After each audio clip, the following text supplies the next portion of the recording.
Assalamualaikum warahmatullahi wabarakatuh. Saya Silvia Sirahayu dari kelas 3E, Program Studi Pendidikan Bahasa Inggris, Fakultas Keguruan dan Ilmu Pendidikan, Universitas Singapura Bangsa Karawang. Saya akan menjelaskan tentang unit 4, yaitu media pembelajaran berbasis internet. Media itu sendiri dapat diartikan sebagai sebuah alat yang berfungsi untuk menyampaikan pesan. Sedangkan internet atau interconnection and networking adalah jaringan global yang menghubungkan jutaan komputer di seluruh dunia, di mana komputer yang tersambung ke internet menyediakan informasi yang terbuka untuk umum, sehingga pemakai internet akan dapat menghubungi banyak komputer kapan saja dan dari mana saja di belahan bumi ini untuk mengirim berita, memperoleh informasi, maupun mentransfer data. Menurut Suyanto tahun 2005, internet adalah jaringan yang terdiri atas ribuan, bahkan jutaan komputer, termasuk di dalamnya jaringan lokal yang terhubungkan melalui saluran, yaitu satelit, telepon, dan kabel, dan jangkauannya mencakup seluruh dunia. Menurut Wolf tahun 1996, pembelajaran melalui internet dapat diberikan dalam beberapa format. Yang pertama ada electronic mail for delivery of course materials, sending in assignments, getting and giving feedback. Electronic discussion group. Yang kedua ada bulletin boards or news groups for discussion of special group. Yang ketiga ada downloading of course material or tutorials. Yang keempat ada interactive tutorials on the web. Yang kelima ada real-time interactive conferencing using MOO, multi-user object oriented system or internet relay chat.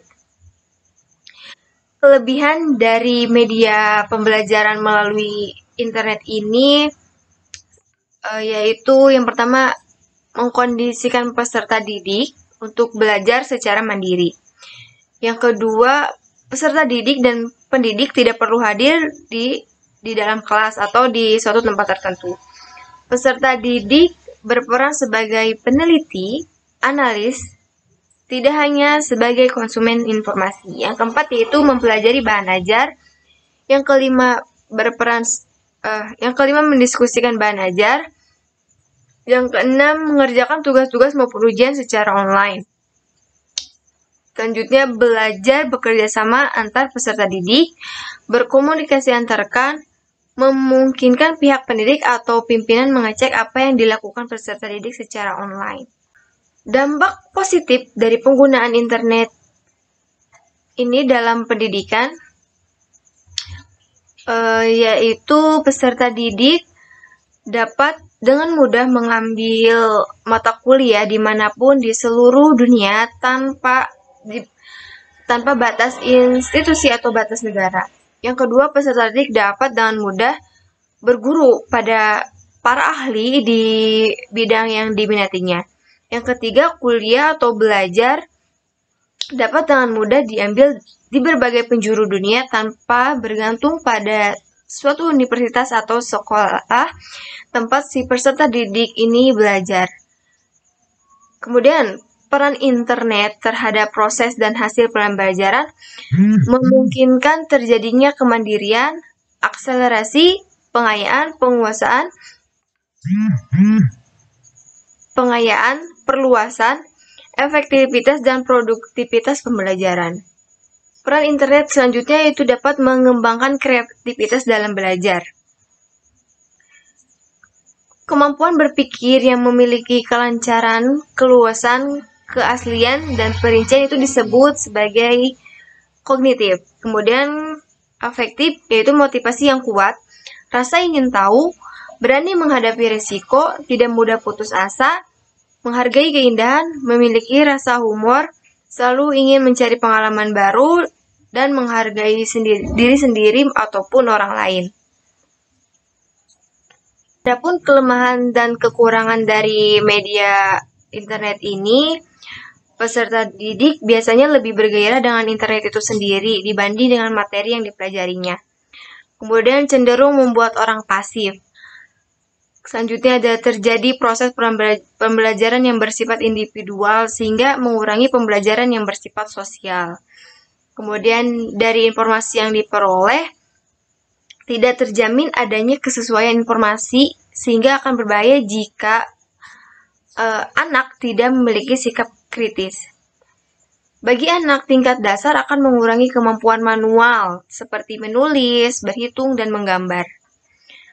Pemanfaatan e-learning di dalam pembelajaran ini, jenis belajar mengajar yang tersampaikannya, bahan ajar menggunakan media internet atau komputer lain, kemudian ditandai oleh suatu sistem berupa software yang mengatur dan memonitor interaksi antar guru dan siswa, baik bersifat langsung atau tertunda. Kemudian sistem ini dikenal sebagai manajemen sistem. Selanjutnya ada software LMS populer, antaranya WebCity, Blackboard, Topclass, eCollege, Dokeos, dan Moodle. LMS atau CMS memungkinkan siswa dengan media jaringan. Keunggulan dari media pembelajaran menggunakan internet itu dari segi waktu fleksibel, dari segi fasilitasnya juga fleksibel. Tempat dan lingkungan belajar bisa di mana saja. Suasana belajar tidak ada hambatan psikologis. Mudah meremajakan materi. Membiasakan kemampuan ICT, Information and Communication Technologies ini kepada anak-anak.